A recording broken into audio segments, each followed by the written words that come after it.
vamos a estar pasando ahora el tiempo del oír la palabra. Sabemos que la fe viene por oír, ¿qué? Oír la palabra de Dios. Y que ruego al Señor en esta mañana que esta palabra de este día, que es una nueva, que ya hubo palabra en la semana completa, hoy hay una nueva, pero que tiene que ver con la santidad, que te va a ayudar en este reino terrenal, pero también es la llave que te va a ayudar a entrar al cielo, aleluya. Y por eso le damos las gracias, Señor, porque yo no sé tú, pero que yo lo que veo aquí es el amor del Padre para con su pueblo. ¿Tú sabes por qué? Porque no se ha cansado de nosotros, porque más que razón suficiente el Señor tiene motivo para decir basta ya. Porque este pueblo de oído me oye, pero su corazón está lejos de mí. Pero él no se cansa. ¿Cuándo le dan las gracias al Señor? ¿Cuánto le dan las gracias al Espíritu Santo? Porque es el que nos ayuda en todo. Es el Espíritu Santo de Dios. Por eso, ¿cuánto le dan la bienvenida a la hermana, que es la que trae la palabra? A nuestra pastora, hermana y amiga querida, Alicia Morales. ¿Cómo le dice a la iglesia? Amén, amén, que así sea. Damos gracias a Dios por poder pues estar aquí en esta mañana. Pero para hablar de algo que hace a uno, no sé, a los que ya se han parado aquí delante de mí, ya 6 personas delante de mí que se han parado, cómo se sienten al pararse a hablar de santidad. Pero hace temblar y hace... Mientras estás preparando y vas leyendo, tú te das cuenta de que hay cosas que necesitas mejorar. El problema es esto, es una espada que tiene 2 filos, hiere para allá, hiere para acá, y realmente pues es fuerte. ¿Y dónde está Andy? Yo no vi ahora mismo por aquí. Ve acá un momentico. Hay una alabanza con la que quisiera comenzar, que es parte de la descripción de lo que habló, creo que fue mi papá el primer lunes. Tiene que ver con lo que vio Isaías. ¿Alguien recuerda de los que vinieron el lunes? ¿Verdad? De lo que vio Isaías y de lo que él hizo cuando vio aquello. Y es que cuando usted está expuesto a la santidad de Dios, no queda otra cosa que decir: ay de mí. Si alguno se cree firme, se cree santo, así como que, entonces que se reanalice, que se mire, porque realmente no hay mayor, no sé, encuentro fuerte o que mueve todo en uno, encontrarse delante de la santidad de Dios. Y Él es santo, es su atributo, es lo que Él es. Pero entonces no solamente es lo que Él es, sino que es también lo que me transmite y me da a mí. Y eso se ha estado hablando, pero quisiera comenzar cantando esto y quédate así sentado, no tienes ni que ponerte de pie. Solamente canta estas palabras como una, no sé si una oración o como si un clamor al Señor diciendo: tú eres santo. Tú eres santo. No tan alto. Porque ese fue su clamor cuando vio todo lo que vio, esa visión. Yo le ruego al Señor que en esta mañana abra nuestros ojos espirituales para verle de esa manera, en toda su santidad, en toda su esplendor, en toda su majestad, pero en toda su santidad. Porque no va a quedar otro remedio cuando le veamos en su santidad que humillarnos delante de Él, decir: ay de mí, purifícame, lávame, renuévame, todo esto. Pero sale de cuando vemos a aquel que es santo, santo, santo es el Señor. Tú eres santo,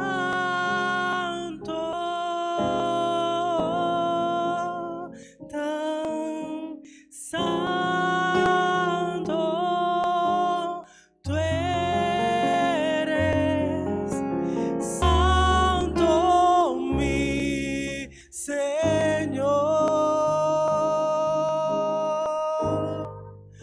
clama mi voz y dice: tú eres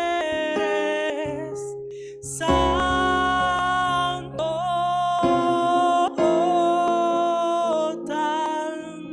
tan santo. Tú eres santo, mi Señor. Solo mírale. Vi al Señor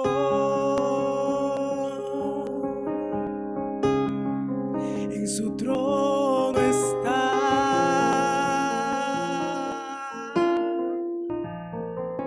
vestido en gloria. Aleluya, qué hermoso Dios. Exaltado Él es.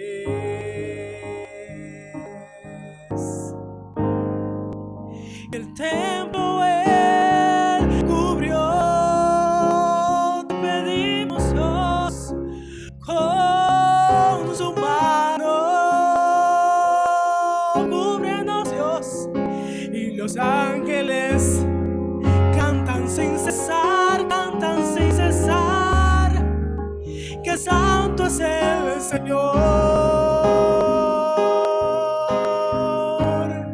Te cantamos, Dios, tú eres santo, tan santo.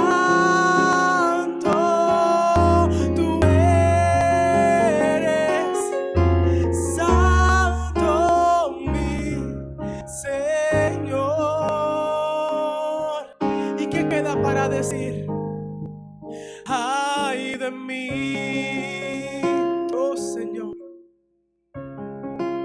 que indigno soy,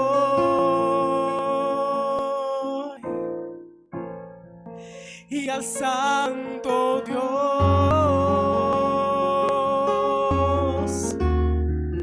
he visto hoy. Pídele y mis labios se limpió al yo morir. Oh Señor, ayúdanos. Y el lugar tembló, porque cantan sin parar, a los ángeles cantar. Una vez más dile que Él es siempre, eres santo, oh, tan santo. Tú eres santo, mi Señor. Tú eres santo, Dios. Tú eres santo, oh, tan santo, santísimo eres. Tú eres santo, mi Señor.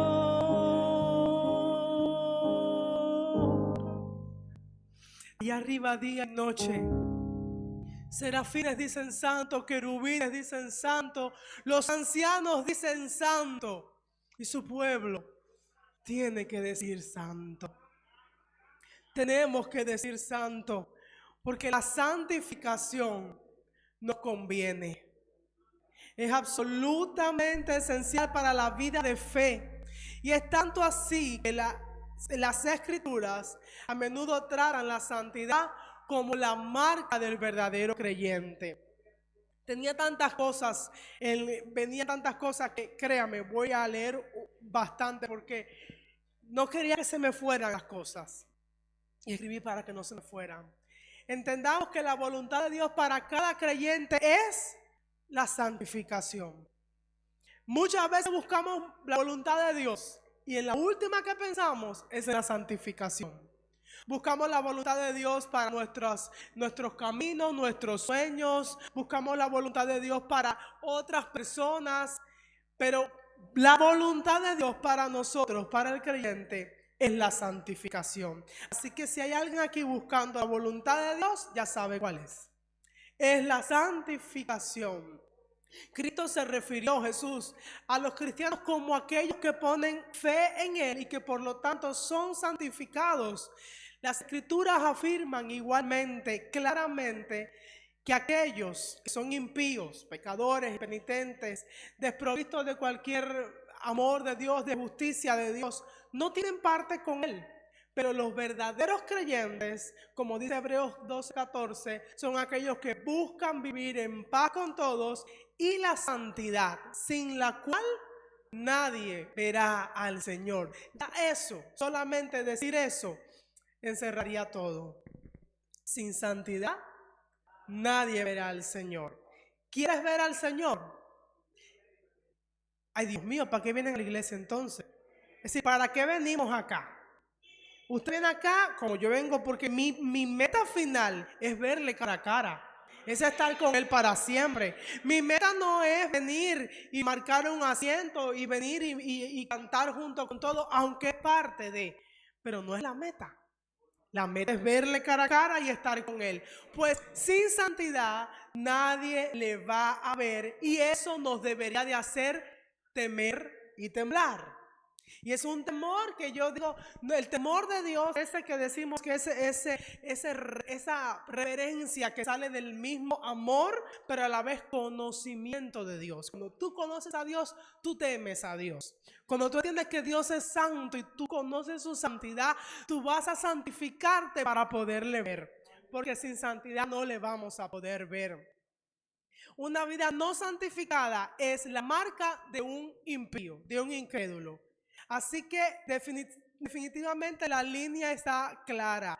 Dice también en la Biblia, hijitos, nadie os engañe. El que practica la justicia es justo como Él es justo. El que practica la santidad es santo como Él es santo. Por esto se manifestó el Hijo de Dios para deshacer las obras del diablo. El que es nacido de Dios no peca, porque la simiente de Dios permanece en él. Y esto es primera de Juan 3, 7 al 10, lo que estoy leyendo otra versión. Y no puede continuar en pecado porque es nacido de Dios. Los hijos de Dios y los hijos del diablo se manifiestan de la siguiente manera. El que no practica la justicia no es de Dios. Por tanto, es natural que el Nuevo Testamento esté lleno de exhortaciones, instrucciones, incentivos, imperativos, órdenes para que los creyentes busquen ser santos. Dice Filipenses 3:14, así mismo como dice ahí, Pablo decía, prosigo a la meta, prosigo al blanco, al supremo llamamiento. ¿Usted quiere un supremo llamamiento en la Biblia siempre? La santidad. Es uno de los supremos llamados. Dice 2 Corintios 7:1. Amados, teniendo estas promesas, limpiémonos de toda impureza de cuerpo, de espíritu, perfeccionando la santidad ¿en qué? En el temor de Dios. O sea, un hijo de Dios, uno que viene a la iglesia, porque no puedo decirle hijo, porque el hijo hace la voluntad del Padre. Pero aquel que viene aquí, si no teme a Dios, no está perfeccionado en la santidad. Y el temor de Dios, lo vuelvo a repetir, debería ser hasta miedo a veces. A veces nos hace falta un poquitico de miedo para poder realmente entender lo importante y lo necesario. Nos va la vida en esto. Dice también, Primera de Tesalonicenses, capítulo 4, versículos 3 al 8. Cada uno de vosotros sepa mantener su propio cuerpo en la santidad y honra. Estoy leyendo otra versión. No en la pasión de los deseos, como los gentiles que no conocen a Dios. Absténganse de fornicación. Que cada uno de vosotros sepa gobernar su propio cuerpo en santidad y honra, no en pasión de concupiscencia como los gentiles que no conocen a Dios, porque Dios no nos llamó a la impureza, sino a la santificación. Por tanto, quien rechaza esto no rechaza al hombre, sino a Dios que os da su Espíritu Santo. Dice Tito 2, 13 y 14. Nuestro gran Dios y Salvador Cristo Jesús se entregó a sí mismo por nosotros para redimirnos de toda maldad y para purificar para sí un pueblo suyo, consagrado, celoso de buenas obras.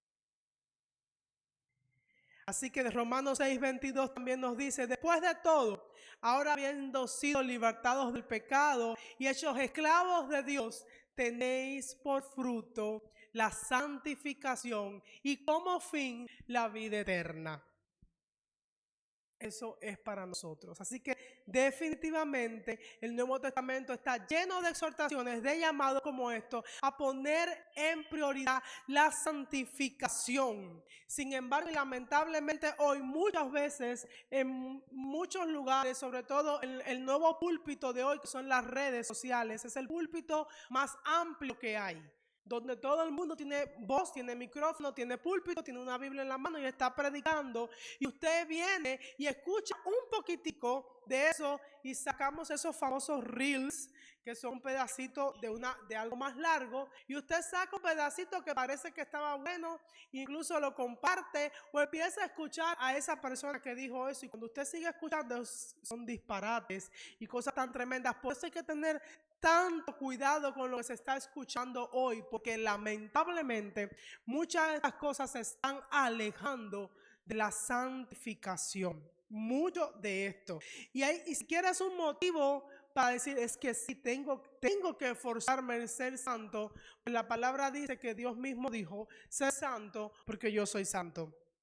Con esa razón también es suficiente. Tenemos que ser santos porque Él es santo. Así que, y el mismo que lo dice y que nos dice que seamos santos, también nos ha dicho: no puedes decir que no puedes, porque yo soy el que te santifico.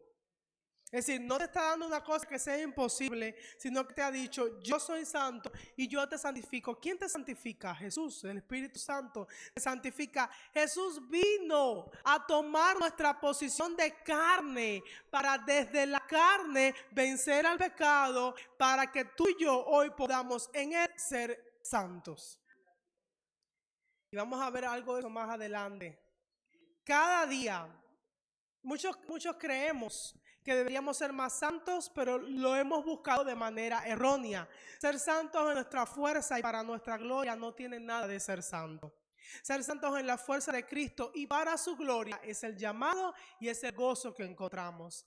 Cada día, el Dios en cuya presencia los serafines exclaman: santo, santo, examina cada rincón de nuestras vidas. Él se observa cómo vivimos, y lo que en realidad vale es si a Él le agrada lo que ve. Reconozcamos humildemente en lo que respecta a la santidad que todos tus sacrificios, recompensa y dicha, todo esto no serían posibles separados de Cristo. Porque bien dijo Jesús: separados de mí nada pueden hacer. Así que hagamos todo lo que podamos, porque un día vamos a escuchar de sus labios: bien hecho, buen siervo y fiel. Para escuchar esa frase después, hay que vivir en una vida santa y en temor a Dios. La verdadera santidad es el camino a la plenitud y al gozo. Hay personas que tienen erróneamente el pensamiento de que ser santo quita alegría, que es cuestión de reglas, que es cuestión de todo esto, porque el ser humano, lamentablemente, muchas veces para lograr cosas, se pone, ¿qué cosa? Reglas, disciplinas para llegar a una meta. Si voy a rebajar tanto, voy a comer esto y esto, me pongo reglas para poder lograr algo. Y a veces vemos la santidad también de esa misma manera. La santidad es una meta al llegar, y para esto tengo que hacer esto y esto y estas reglas. ¿Saben lo que hizo Jesús? Él vino, cumplió la ley, pero ¿qué hizo? Escribió ¿qué cosa? En nuestros corazones. Todo eso, esa ley la escribió en nuestros corazones para que ahora nos fuera más fácil vivir en ella. No como lo hacían los judíos, y todavía mucha gente hoy hace, sino que ahora, al estar escrito en nuestros corazones, se ha hecho carne en nosotros. Es diferente el momento en que usted quiere hacer las cosas bien es diferente. Hoy a cuando era antes sin Cristo. Hoy con Cristo es muy diferente. Ser santo es vivir pleno en Cristo. Ante todo es reflejar la belleza y el esplendor de nuestro Señor Santo en este mundo entenebrecido. Usted se ha dado cuenta que hoy, mientras más sucio, mientras más cochino, mientras más llamativo es en el mundo hoy, lamentablemente casi todo el mundo tira hacia lo feo, a lo que tiene que ver con cosas oscuras, de satanismo, de todo. Mientras más lejos de la luz, mejor. Las muchachas lindas se enamoran de qué? Del más malo. Las canciones y todos los videoclips que tratan de eso mismo. Es decir, mientras más cochino, mientras más lindo, más llamativo es para esta generación. No quizás para la de antes, pero sí pasa con esta generación. Y mientras más feo se hable, mientras más feo se actúe, mientras más vulgar se sea, más llama la atención. Sin embargo, seguirás diciendo la Biblia que en todo lo bueno, que en todo lo justo, que en todo lo de buen nombre, que en todo lo que merezca alabanza, en eso piense. Y no solamente piense, porque el pensamiento lleva ¿a qué? A la acción. Es decir, piensa y actúa de esa manera. Hoy la santidad es vista como algo feo. Aun y cuando la santidad nos embellece. Porque esa es la realidad. La santidad te hace hermoso. Así como la salvación hermosea a los justos, la santidad nos hermosea por dentro y por fuera. Se ve. De hecho, la santidad es algo que puede verse también. Que Dios mismo, el Dios de paz, dice Tesalonicenses primera, capítulo 5, versículos 23 y 24, para leerlo de esta versión. Que el Dios de paz los haga santos en todos los aspectos y que todo, su espíritu, alma y cuerpo, se mantengan sin culpa hasta que nuestro Señor Jesucristo vuelva. Él es el que nos santifica. Dijo C.S. Lewis, un teólogo que comenzó siendo ateo y luego se volvió uno de los mayores defensores del evangelio. Este hombre dijo: cuán poco saben los que consideran la santidad algo tedioso. Cuando se conoce lo que es en verdad, se vuelve algo irresistible. Yo prefiero estar cerca de gente santa que de gente que no lo es. Se vuelve irresistible la persona que es santa, porque se vuelve piadosa, se vuelve misericordiosa. Usted sabe lo que pasa con alguien que es santo, que se parece a Jesús, porque Él también lo fue, como mismo nos santifica. El teólogo también Jonathan Edwards, otro de los que también fue parte de los avivamientos pasados, dice que él vivió siempre de una manera compungida por una idea similar de santidad. En sus memorias escritas a sus 35 años habló de la fascinación y el atractivo que buscaba la santidad al meditar en ella. Él decía así: me parece que en ella solo mora lo encantadoramente bello, lo más sublime, hermosura, afabilidad, una belleza divina, más pura que todo cuanto pueda existir sobre la tierra, y que todo lo demás era como fango y corrupción comparada con la santidad. Cuando a usted le llegue ese deseo, cuando para usted se vuelve irresistible, cuando para mí se vuelve irresistible la santidad, usted sabe lo que va a pasar, que todo lo de este mundo te va a parecer feo, fangoso, y no te va ni siquiera a gustar, no te vas a deleitar, no vas a buscarlo. ¿Por qué? Porque la santidad irresistible de Dios te va a atraer. Pero eso es difícil en un mundo en que todo es fango. Pero para eso estamos nosotros ahí, para como son las garzas, creo, las que caminan en medio del fanguero y apenas se ensucian. Estar marcando la diferencia. Estamos en el mundo, pero no somos del mundo. ¿Qué significa esa palabra santidad? Se dice que hay dos significados. Uno de ellos es apartado, porque la raíz viene de ahí, de cortar, de separar, de distinto, de diferente. En las escrituras vemos que Dios apartó ciertos objetos, personas consagrados para un uso exclusivo y los santificaba. Se decía así, eso es separado, está santificado, es decir, apartado y separado para algo. Igual que separó días de la semana para encontrarse con su pueblo. Los israelitas como pueblo, como nación, fueron separados para él. Dijo, ustedes serán una nación santa para mí. Es decir, en medio de este fanguero que son todas las naciones que rodean, ustedes van a ser una nación santa. ¿Qué significaba eso? Que no podían ser iguales a los demás. Por eso le da toda una serie de leyes. ¿Para qué? Para que lograran ser diferentes. ¿Qué pasó? Que no lo lograron. Porque te das cuenta que nosotros por nosotros mismos no lo logramos. Pero llega Jesús, el mediador de un pacto nuevo y mejor, y ahora en él es posible. Y nos vuelve a decir, ustedes, ahora mi iglesia, es una nación santa, un pueblo adquirido. ¿No es verdad? Es decir, aquello que no se logró con aquel pueblo, se lo quiere lograr o lo ha logrado con la iglesia. Que la iglesia no se entere, o que si la iglesia, porque la iglesia siempre va a ser iglesia. Iglesia no es esto, acuérdense. Iglesia somos nosotros, el cuerpo de Cristo. Esto es un lugar donde nos reunimos, que lo mismo puede ser aquí que podría haber sido el campo libre. Esta es la iglesia. El que es iglesia, sí, entiende que es una nación santa. El que viene al templo no tiene por qué. Son dos personas diferentes y son dos cosas diferentes. Pero la iglesia se sabe ser nación santa. Un pueblo adquirido, ¿para qué? Para anunciarle a la oscuridad que la luz es mejor que la oscuridad. Eso es lo que tenemos que hacer mientras estamos aquí. En el Nuevo Testamento Dios se para y entonces dice, esa es la eclesia, que es el nombre, la gran congregación, una asamblea que está llamada afuera, es decir, está llamada a ir afuera a anunciar las virtudes de aquel que nos llamó de las tinieblas a la luz admirable en Cristo. Hermanos, ser apartado para Dios no es un castigo. Ni la intención de Dios es privarnos de cosas buenas o condenarnos a una vida miserable porque ahora soy santo. Todo lo contrario, es un privilegio que no tiene precio.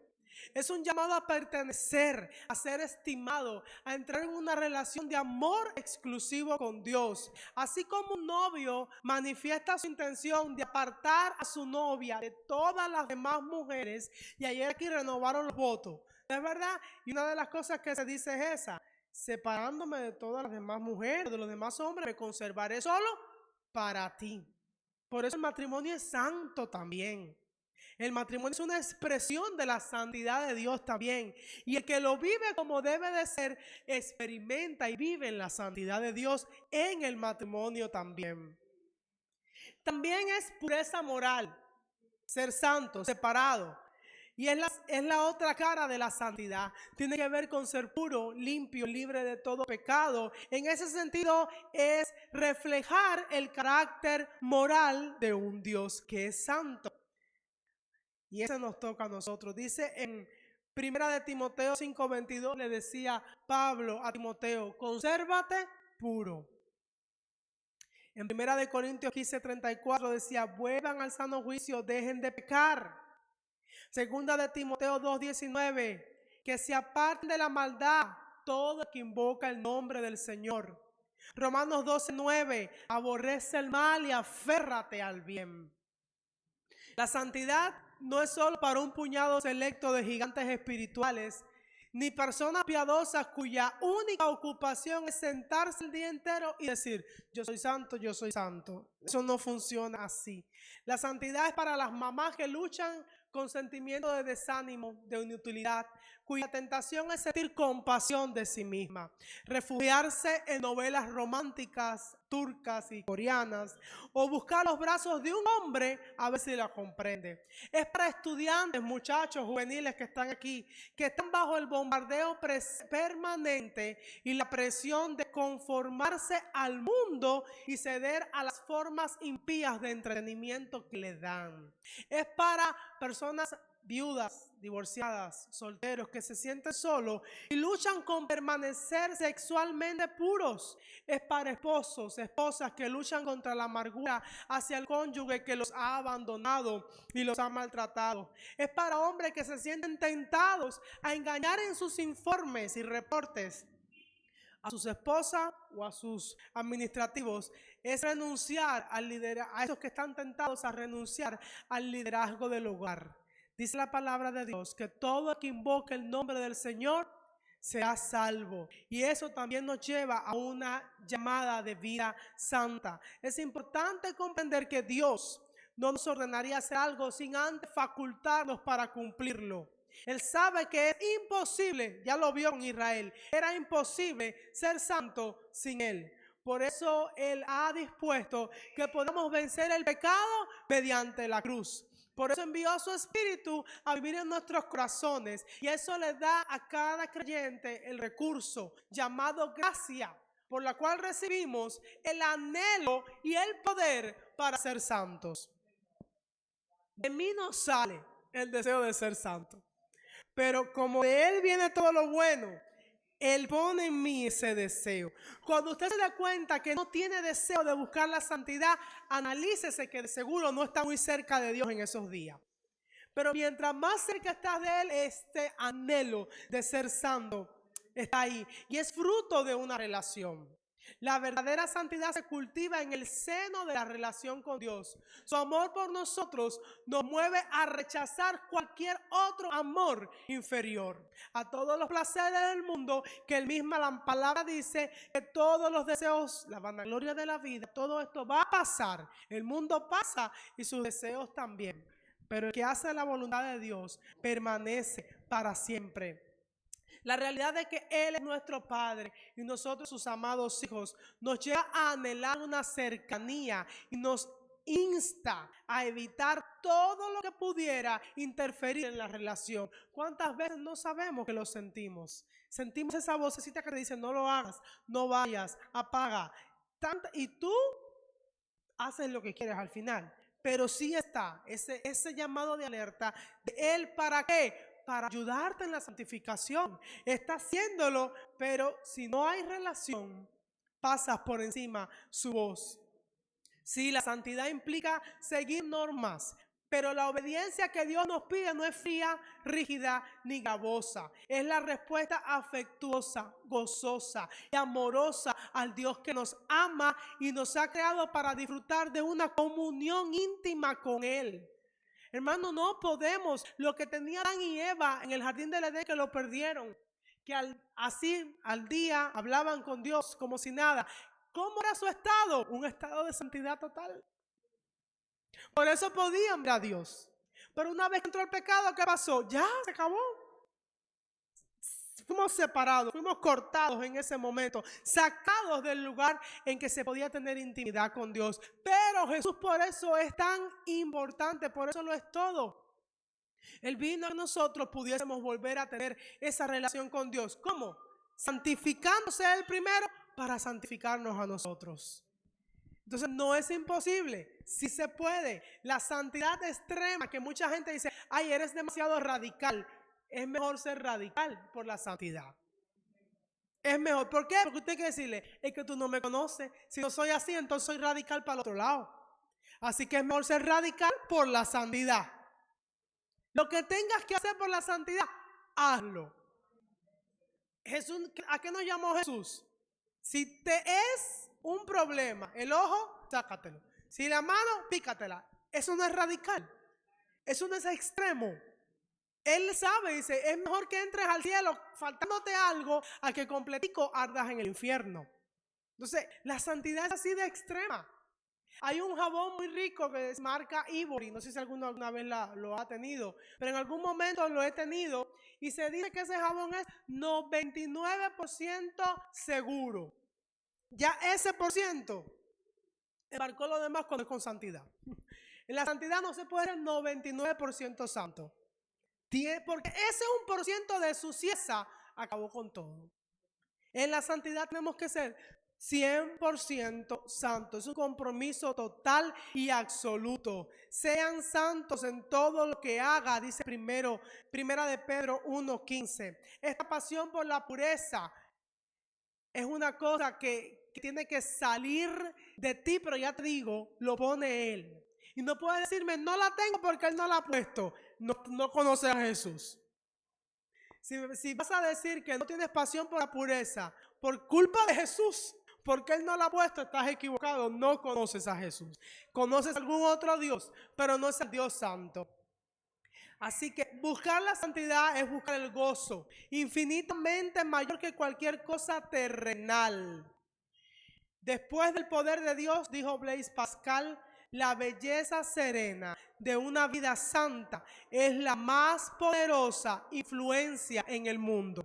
Escucha esto, porque lamentablemente hoy mucha gente anda buscando, incluso dentro de la iglesia, no solo fuera, sino dentro de la iglesia, lo que más busca son las sensaciones, las experiencias, el movimiento, pero su vida no es una vida santa. No sé si es la madurez, no sé si es que he crecido, no sé si es que experimenté ya varias cosas y ya llegas a un límite en que dices, todo eso otro, eso es entretenimiento, eso es, el que viene y se enfoca en eso se pierde. El que viene a enfocarse a la iglesia en que si algo se mueve, que si no se mueve, que si brinqué, que si no brincó, que si la música suena así, que si la música suena así, que si no me... El que viene a eso no va a tener una vida firme en el Señor. Ya lo he visto, lo he visto. He tenido que hablarlo con personas y decirlo, viste que aquello no lo era todo. Pero una vida firme en el Señor, serena, tranquila muchas veces, pero firme en el Señor. Por eso Blaise Pascal dice eso. Después del poder de Dios, la belleza serena de una vida santa es la más poderosa influencia en el mundo. Cuando usted es una persona santa, que el pecado le está asediando, pero no se mueve, eso es poder, eso es influencia. Rodéese de gente así, esté con gente así. ¿Sabe qué? Yo sé que la santidad no es un simple esfuerzo humano. Significa depender de la gracia de Dios. Por eso la primera bienaventuranza, ¿cuál es? ¿Bienaventurados quiénes? Los pobres en espíritu, porque de ellos es el reino de los cielos. ¿Sabes por qué? Porque un pobre en espíritu no es una persona que no tiene economía o que no tiene... Un pobre en espíritu es uno que dice, dependo de ti. Pobre, no tengo nada, yo de mí misma nada bueno sale. Yo dependo totalmente de ti, Señor. Y entonces Él viene y ¿qué hace? Se hace grande en ti. Y vas a poder no por ti, sino por Él. Yo no puedo. Sin embargo, significa depender de la gracia de Dios que nos capacita y dejar que Jesús viva en y a través de nosotros su vida santa. Pero no es más fácil siempre dejarse llevar y seguir los impulsos naturales de la carne que reprimir la carne y elegir el camino de la santidad. Seamos sinceros, que es más fácil. Cuando me encuentro en un momento que tengo que tomar una decisión sobre algo que me haría pecar, ¿qué es más fácil? ¿Aguantarme y reprimir la carne o sencillamente ir con lo que va fluyendo? Casi siempre es más fácil la segunda opción. Seguir y que la carne haga lo que quiera. De hecho, les digo, ese pensamiento de hoy como se le dice, la autenticidad. Usted sabe que hoy hasta se ha justificado el ser auténtico con esto. Si soy auténtico, para poder ser auténticamente yo, tengo que no inhibirme, no sentir vergüenza por nada. Así que lo que me viene al corazón y a la mente, eso voy a hacer. Y ese pensamiento se puede rastrear hasta por allá al padre del psicoanálisis, a Sigmund Freud. Y este hombre dijo lo siguiente, él decía que las personas necesitaban liberarse de las restricciones y la vergüenza para volverse realmente auténticas. Es decir, que para Sigmund Freud y para la psicología, tú y yo no somos auténticos. Porque muchas veces vamos a tener que refrenar lo que mi carne quisiera hacer. ¿Para qué? Para agradar a Dios. ¿Sabe cómo se llama eso, Sigmund Freud? Dominio propio. Y es un fruto del Espíritu. No te deja ser auténtico. Es que ese auténtico yo, ¿sabes quién es? El hombre viejo. Y ya tenemos que cada día machucarlo para que el hombre nuevo sea el que salga. Es decir, el psicoanálisis ahí no funciona. La autenticidad tuya no está en ti, porque en este caso no es parecerte a ti ni ser como tú quieres, sino que ser cada día más como Cristo. Porque si yo digo ya no vivo yo, más vive Cristo en mí, ¿a quién hay que ver en mí? A Cristo Jesús. Así que es liberador cuando entiendes que no es cuestión de autenticidad, sino que lo auténtico en mí se da cuando es Cristo Jesús. Entonces, ¿por qué nadar contra la corriente y contra la carne y contra la cultura? ¿Por qué levantarse en la mañana y limpiar tu corazón en las aguas de la palabra de Dios antes de empezar el quehacer del día? O apagar ese insinuante canal, televisión que estás viendo con programas vulgares que lo mínimo que te hacen es pensar en lo bueno y lo justo y lo de buen nombre. ¿Por qué no apagar eso que estás viendo que promueve deseos egoístas, valores mundanos? Esas novelas que muchas veces ensalzan la sensualidad. Reconocer que he pecado, pedir perdón por hablar ásperamente a ese familiar, por haber mentido, por haber criticado por detrás a un hermano de la iglesia. Hay que hacerlo. Cada día luchar contra todo esto. Evitar hasta la más mínima vocación de impureza sexual. Y te voy a dar rápidamente 7 motivaciones para buscar la santidad. Número 1, porque Dios es santo. Es una fotografía, la imagen de un objeto. Nuestra vida fue diseñada para reflejar la imagen de Dios. Eso ya lo hemos dicho. Así que número 1, presto. Ser santo como Él es santo. Qué responsabilidad, qué privilegio a la misma vez. Él nos limpia de todo pecado, nos llena con su Espíritu Santo y luego nos usa para reflejar el esplendor de su santidad en este mundo entenebrecido. Número 2, porque la santidad es el propósito divino para la vida del creyente. Sí lo es. Para hoy. ¿Por qué? Porque no hay otro lugar en el que tú quieres estar que no sea el cielo. ¿Y cómo es el cielo? Santo. Si no lo somos aquí, no servimos para estar allí. El apóstol Pablo nos recuerda que Dios nos escogió en Él, en Cristo, antes de la creación del mundo, para que seamos santos y sin mancha delante de Él. Efesios 1:4. Así que nuestro llamado no solamente es a ser santos como persona, sino ser santos como iglesia también. Número 3, porque Jesús murió para librarnos del pecado. Para eso es una razón para ser santo, porque Él murió por eso. Tiene que valer la pena, tengo que darle valor a lo que Él hizo. Jesucristo dio su vida por nuestros pecados para rescatarnos de este mundo malvado. Dice Gálatas 1:4. Dice otro teólogo, Riley, escribió: sin duda alguna, el alma del hombre que piense en todo lo que sufrió Jesús y persiste en aferrarse a los pecados que causaron ese sufrimiento, debe estar enfermo. Fue el pecado lo que te llevó la corona de espinas. Fue el pecado lo que atravesó sus manos, los pies y el costado de nuestro Señor. Fue el pecado lo que lo llevó a Getsemaní, al Calvario, a la cruz y a la tumba. Sería muy duro nuestro corazón si no odiáramos al pecado y nos esforzáramos por deshacernos de él, aunque esto signifique cortar nuestra mano derecha o sacarnos el ojo.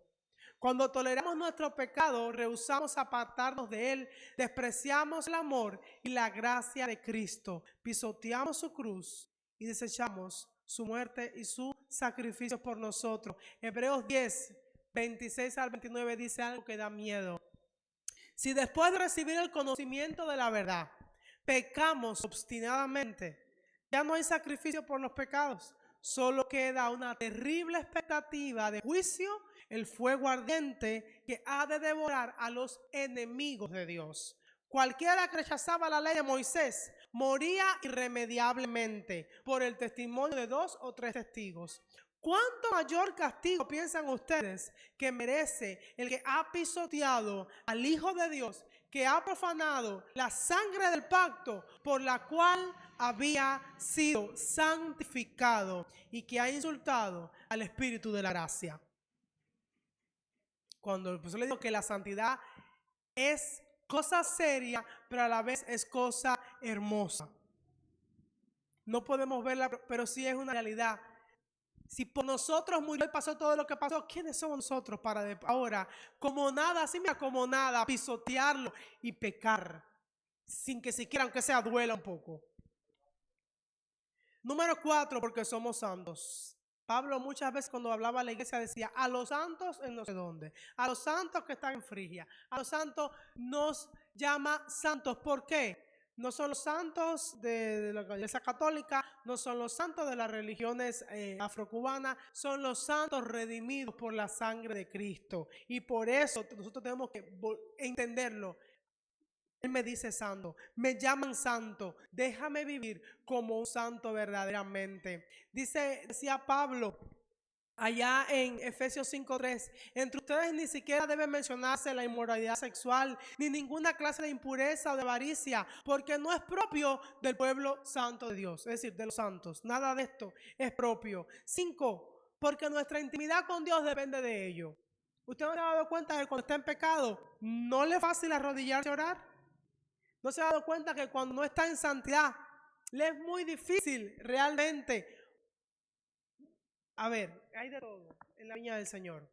Hay quien aún estando en pecado, se para y canta. Hay quien aún estando en pecado, predica.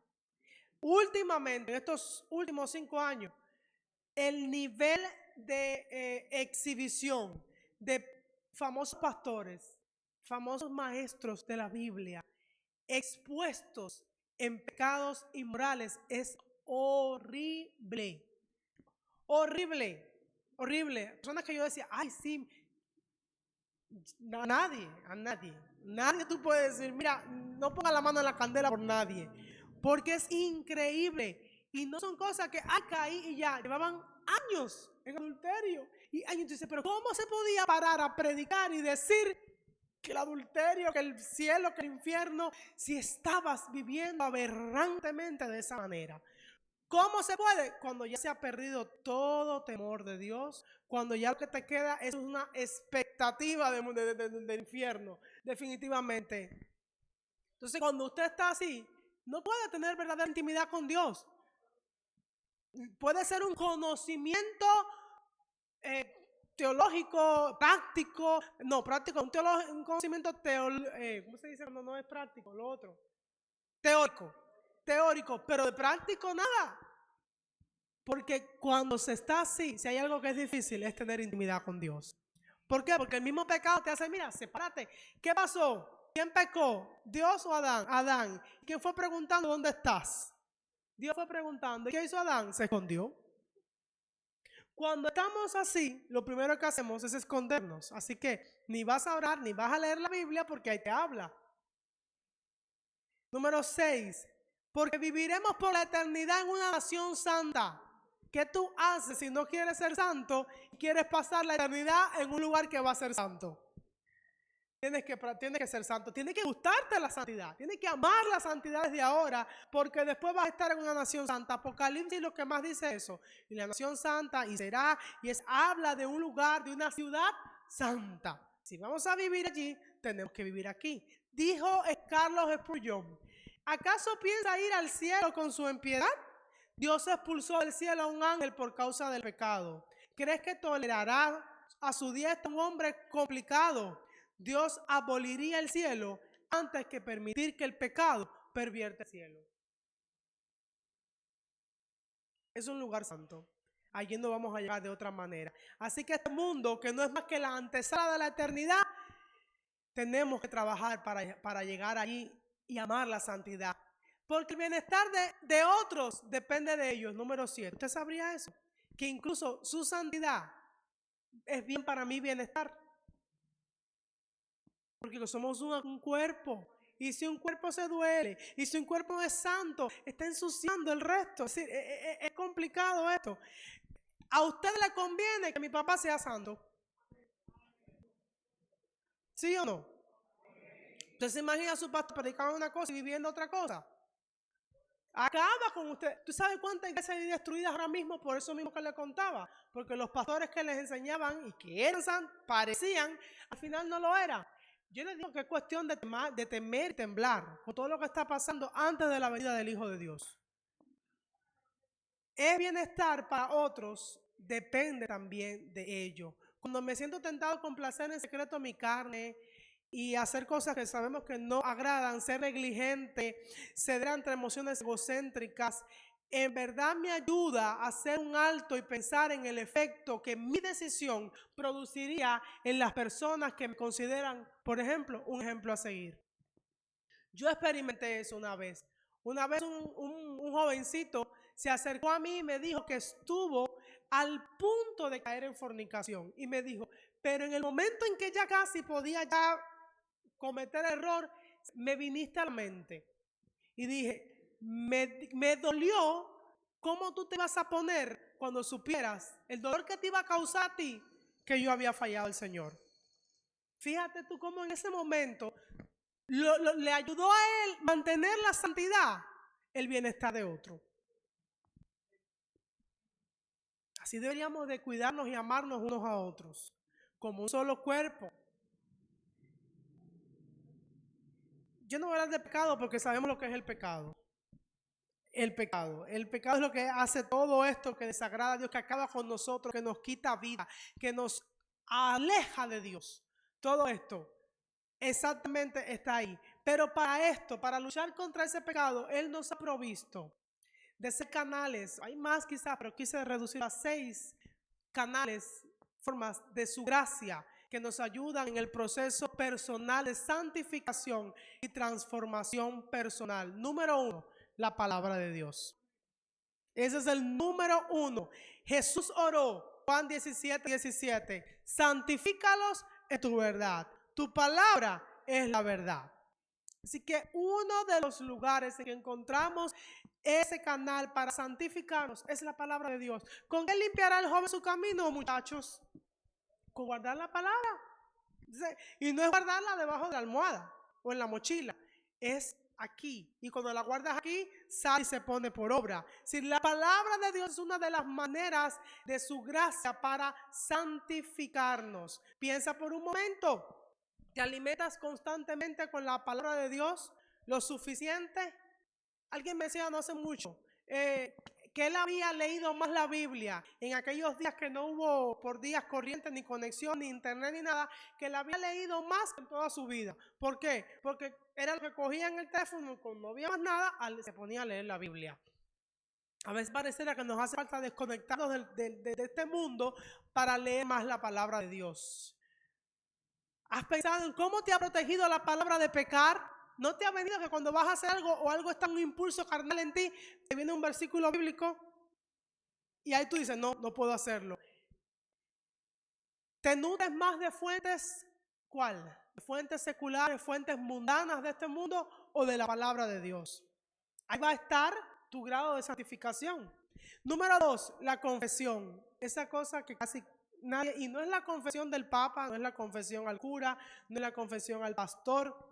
Es una primera confesión ante el Padre, ante Él, el que te perdona tus pecados. Pero que si de alguna manera esa situación o ese pecado de alguna manera atañe a otra persona, pues también tienes que ir y restituir como sea posible. Esa confesión es necesaria. En Santiago por allá también nos decía, en Proverbios 28:13 dice, quien encubre su pecado jamás prospera. Quien lo confiesa y lo deja, halla perdón.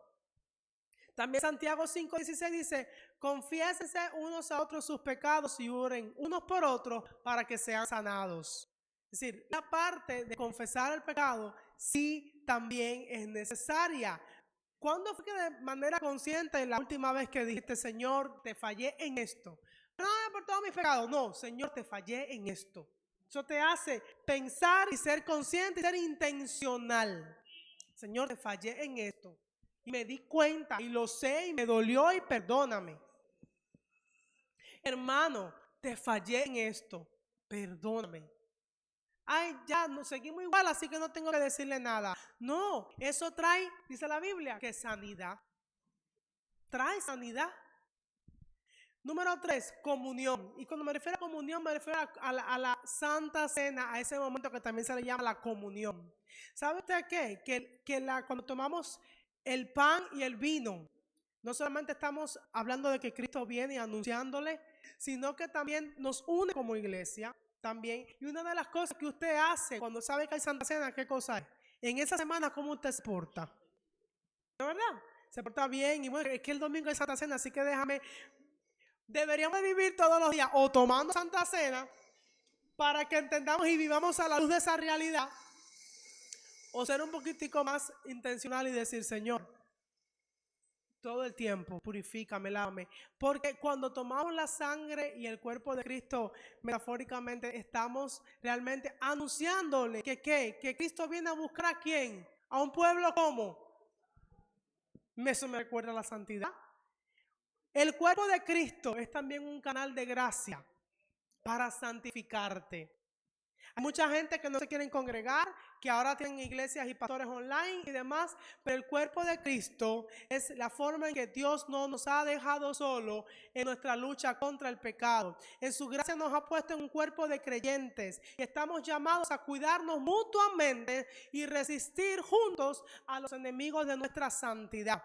Esta familia, la familia del cuerpo de Cristo, es un recurso vital que Dios ha dispuesto para ayudarnos en nuestra búsqueda de la santidad. ¿Sabes por qué? Porque una de las cosas que sucede es que deberíamos de amarnos tanto, de cuidarnos tanto, que si yo veo a mi hermano, como dice la palabra, en alguna falla, ¿qué yo tengo que hacer? Ir y corregirle en el amor del Señor. Yo no tengo que ir a decirle a otro hermano que vi a tal hermano en tal falla, porque ya ahí dejé de ser santo. De hecho, la santidad está en que yo, como soy parte de ese cuerpo y veo a mi hermano que está fallando, voy y le digo a mi hermano, eso está mal, eso no está bien, no te lleva a ser más santo delante de Dios. Es ahí, pero cuando usted lo que hace es comentárselo a otro, ya dejó usted también de ser santo. No solo el que estaba pecando, sino usted también. Yo necesito al cuerpo de Cristo, que es la iglesia. Usted también. Y a veces va a ser difícil reconocer incluso mi necesidad de pedir ayuda. Y es necesario, y se lo he dicho mucho, sobre todo a los jóvenes cuando hemos estado aconsejando. ¿Por qué no pediste ayuda antes? A los matrimonios también. ¿Por qué no pidieron ayuda antes? No, porque me daba pena. Digo, ¿a dónde ha llegado el cuerpo de Cristo que al miembro tiene miedo decirle a su hermano, a la otra parte del miembro, oye, en cualquier momento me caigo, o caí, o me estoy cayendo, ayúdame? No somos infalibles. Pero ¿qué es lo que pasa? Se ha vuelto tan terrible, raro, el cuerpo de Cristo en esa área, que hay quien no lo dice porque a ese que se lo dijiste se lo va a decir al ojo y después se lo va a decir al oído y de ahí todo el cuerpo lo sabe, pero no lo sabe para ayudarlo, lo sabe para aplastarlo. Y entonces ya eso es un problema. Por eso mucha gente solito se calla, se cae, se revienta y cuando ya tú vienes a verlo entienden lo que ya quedó. No ha habido chance porque no pidió ayuda, porque lamentablemente en otro momento que la pidió la encontró mal. Entonces, deberíamos de ser lo suficientemente santos todos para poder ser un canal de ayuda a nuestro hermano, que cuando está cayendo tenga la suficiente confianza para decirme, ora por mí, estoy siendo tentado, ora por mí, esa parte. Como cuerpo de Cristo, para eso existimos. No para sentarse aquí y escuchar a alguien hablando aquí delante. Esa es la dinámica del cuerpo de Cristo. Que cuando uno, como hablaba con alguien hace mucho que se apartó del camino del Señor, decía que una de las cosas que le resultaba fuerte de regresar era, por ejemplo, reconocer que lo que mismo esa persona había criticado en otros, ahora la había pasado a ella y que cómo entonces otros la iban a mirar o lo iban a mirar. Entonces yo digo, cuando eso sucede, tenemos que hacer un stop y analizarnos como cuerpo, como iglesia, que puede estar pasando que aquel que se aleja siente que no puede volver a casa. Un cuerpo santo, una iglesia santa, no funciona de esa manera.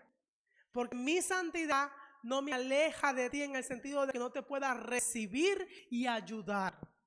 Ese es el cuerpo de Cristo. Número 5, la disciplina eclesial. Eso que nadie quiere, pero también es bueno, que es un canal de la gracia de Dios. Esa disciplina, como dicen, el padre, al que hijo que ama, ¿qué le hace? Pues va. Y es parte de la santificación. Es parte de ella. No quieres caer en ella, pues trata de no pecar. Pero si va, lleva también un proceso de disciplina. Pero de hecho, cuando usted lee a Pablo, cuando da un ejemplo de la disciplina, ya llegó un momento que después de haber llamado a una persona varias veces y la persona persistir en su pecado, ¿qué es lo que dijo? Se acabó, hay que cortar la comunión con él y entregarlo a Satanás. Es duro, es fuerte escuchar esa frase. Pero sigue diciendo Pablo que incluso estas medidas extremas eran por el bien mismo de esa persona, para que su espíritu fuera salvo, porque a ver si así reacciona. Es la idea, a ver si así reacciona, quitándole la comunión del cuerpo, entiende que tiene que volver a entrar en la santidad para ser parte de. Así que esta parte, la disciplina que nadie quiere, pero también funciona. El sufrimiento, tampoco casi nadie lo quiere. Pero ¿cómo fue reconocido nuestro Señor Jesús? Como un varón de dolores. Entonces, el sufrimiento es un poderoso instrumento para crecer en santidad. De hecho, yo no creo que el camino de la santidad vaya así de pétalo en pétalo, de corazón en corazón. Hay muchas espinas y muchos momentos para llorar, pero estas cosas, esta aflicción logra despojarnos, ¿sabe qué? Del egoísmo, de la mundanalidad y de pecado que se acumula en nuestras vidas cotidianas. Muchas veces como una forma de poda, cuando Dios corta las ramas innecesarias, duele, puede doler, pero vamos a llevar más fruto. Los que tienen matas como yo, a cada rato hay que decir que podarla, ¿para qué? Para que dé más flores, para que dé más fruto. Hay que hacerlo. Así que, como dice Primera de Pedro 4:1, ¿me lo pones ahí? Pues Cristo ha padecido por nosotros en la carne, vosotros también estad armados del mismo pensamiento, que el que ha padecido en la carne cesó de pecado. Jesús padeció en la carne. ¿Y usted piensa que tú y yo no vamos a padecer en la carne? Si Él lo hizo. Pedro insta a los creyentes a imitar la actitud sumisa, que nadie quiere escuchar esa palabra, que manifestó Cristo cuando la voluntad de Dios exigió parte de su sufrimiento. Por favor, pasa la copa. No quiero la copa, está fuerte, pero que sea tu voluntad y no la mía. ¿Y su voluntad cuál fue? El sufrimiento. Hubo que pasarlo. Así que imagine por un momento que estamos sentados aquí y usted ha recibido una invitación y está aquí y de pronto ya todo está regado como estaba decorado, mire, está decorado, está perfecto. La música empieza a sonar, las flores ya están puestas, el novio está adelante esperando por la novia y ya se oyen los primeros acordes del tan, tan, tan, tan. No, el otro es ta, ta, ta, tan, la que va a entrar, ta, ta, ta, tan, ta, ta, ta, tan. Se oye esa música, todos nos ponemos de pie y miramos, todo el mundo intenta mirar hacia la puerta que va a entrar ¿quién? La novia. Y cuando la novia empieza a pasar, usted está esperando a una novia ¿cómo? Bien vestida, bonita, ataviada. Y cuando la novia empieza a caminar cerca de usted se da cuenta que está despeinada, no tiene maquillaje, parece que se acaba de levantar, que el vestido, el velo está ripiado por un lado, que la ropa cuando te pasa más cerca está llena de manchas. ¿Qué hace usted? ¿Qué va a pasar con ese novio cuando esa novia llegue adelante? El día más importante y no fue capaz de prepararse para ese día. Pues te tengo una noticia, hay una boda a punto de ser celebrada. Se llama las bodas del Cordero. Y la invitación hace rato ya la tienes. Pero Él te ha dicho, incluso te dijo, no hay problema, mira que no tengo dinero para alquilar el vestido. Él te ha dado la ropa. Dice que te ha provisto de lino fino resplandeciente. ¿Qué son qué cosas? Las obras. Las acciones justas de los santos. Es decir, no tienes justificación porque no tienes plata para alquilar. Él te ha dado todo. Él se dio a sí mismo para santificarte a ti, para prepararte como una novia perfecta para el encuentro con el novio. Maranata, Cristo viene y viene a buscar una novia santa. ¿Estás listo? Ese amén que sea, pero ahora y mañana y pasado, porque esto de todos los días, sin santidad, nadie verá al Señor. Dios te siga bendiciendo en esta mañana.